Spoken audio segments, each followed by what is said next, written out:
Belgium is considered a multi-ethnic state with 3 central ethnicities and regions. However, while attention is mostly focused on Dutch-speaking Flanders and French-speaking Wallonia, the third ethnic group is often overlooked in discussions, the so-called German-Belgians. The German region in Belgium is located in the very east of the country and still borders directly on the former motherland. However, over the centuries it has changed hands time and again, and the inhabitants were eventually annexed to Belgium without their consent. But why did this formerly German region fall to Belgium in the first place? How German are the people there still today, and what influence does the ethnic conflict between the other 2 parts of the country and a potential breakup of Belgium have on this region? We look at all these questions in today's video. Back in the Middle Ages, the area that today comprises Belgium was a melting pot of different dominions. These included the Holy Roman Empire, which also included numerous areas with a German population. These regions were often under the control of different rulers, which resulted in a constant cultural exchange and mixing of population groups. These historical developments laid the foundations for a permanent German presence in Belgium. The mixture of cultural influences that Belgium experienced during these periods led to the emergence of a multi-layered society in which different communities, including German, French and Dutch, coexisted. However, the present-day region of the Germans in Belgium changed hands time and again. After the Coalition Wars and the end of Napoleon, the area was annexed to the Kingdom of Prussia at the Congress of Vienna in the year 1815, making German the official language. And in the course of the foundation of the German Empire in the year 1871, the area then became part of the German Empire. To this day, you can still see the old Belgian-Prussian boundary stones, which are a reminder of the former course of the border. However, a very difficult time followed for the region with the First World War. The German invasion and occupation of Belgium between the years 1914 and 1918 had a profound impact on the relationship between the Belgians and the German population in the border region. And with the Treaty of Versailles, everything changed again in territorial terms. In the year 1919, a large part of the border areas that had previously belonged to Germany were awarded to Belgium. This included the regions of Eupen and Malmedy, as well as part of the district of Monschau, which had a significant German population. However, in order to democratically legitimize the territorial annexation, a referendum was to be held in the year 2020.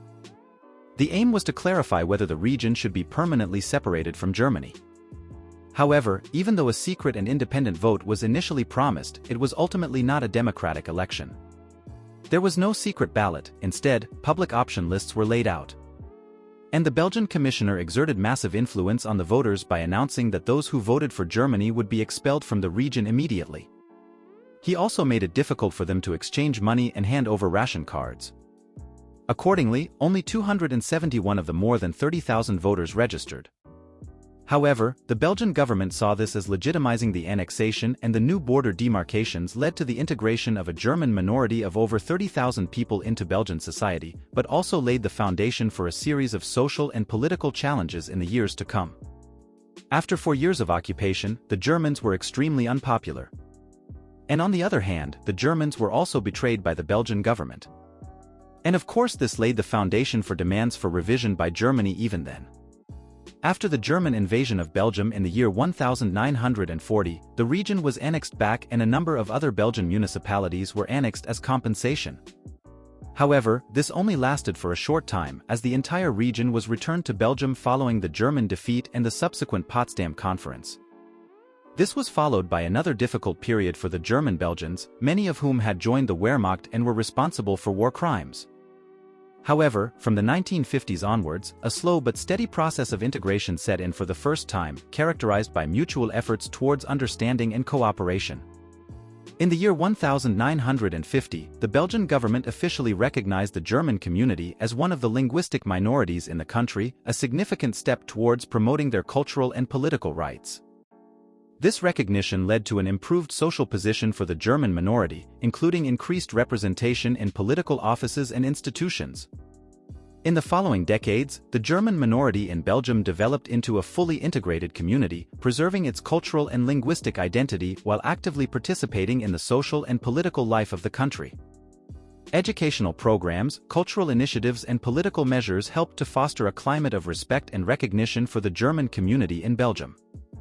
As a result of the language legislation of 1963, Belgium was then also divided into the three equal language communities as we know them today.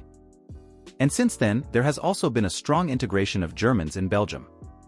Especially since the founding of the EU, existing borders have been dismantled and today it sees itself as part of the Greater Saarlorlux region and the Euregio-Meuse-Rhine. This has also greatly benefited the local economy.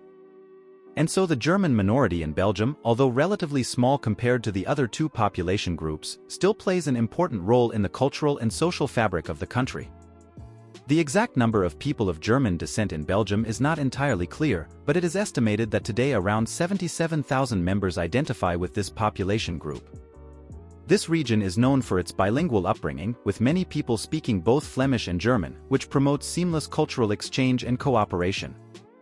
Traditional festivals and customs, such as Carnival, are very important in this community. The German community cultivates its traditions with a mixture of Belgian influences, resulting in a unique cultural synthesis. The media landscape is also very diverse. In addition to receiving Belgian and German media programs, the region also has its own television program and German regional newspapers such as the Grenz Echo. There are also various educational institutions in the region that focus on the German language and culture. Schools and universities offer programs aimed at promoting the language and educating the next generation in the culture and traditions of the community. In addition, there are numerous cultural organizations and associations dedicated to the preservation and promotion of German culture in Belgium. But how is the German community in Belgium managed? At the center of these efforts is the German-speaking Community of Belgium, an official institution that promotes the interests of German-speaking citizens in Belgium. The German community has its own government and parliament, which deal with the specific concerns of this community at regional level. Within the Belgian federal state, the German-speaking community plays a significant role in safeguarding and promoting the interests and culture of the German minority. Through the German community, the community has a voice in the country's political discussions and can actively participate in shaping policies and initiatives that have a direct impact on their daily lives and future. In addition, various representatives of the German minority have established themselves in national and regional political offices where they actively participate in shaping Belgian politics. However, especially due to the increasing government crises in Belgium and the deep fragmentation of the other two ethnic regions, alternative models for the future have also been repeatedly discussed in the German-speaking part. As early as the year 2010, the then Prime Minister of the German community spoke about the possibility of complete independence for the community, a return to Germany, a merger with Luxembourg or joining a future independent Wallonia in the event of the failure of the Belgian state. The German minority in Belgium today therefore represents an important segment of Belgium's multi-layered society. Over the years, this community has experienced a harmonious synthesis of Belgian and German culture, a connection that is clearly expressed in its language and traditions. At the same time, the community faces challenges that will shape its future, especially with regard to the great potential for conflict that exists between the other two population groups in particular. But I have already made a separate video about this. Namely, why Belgium could soon break apart.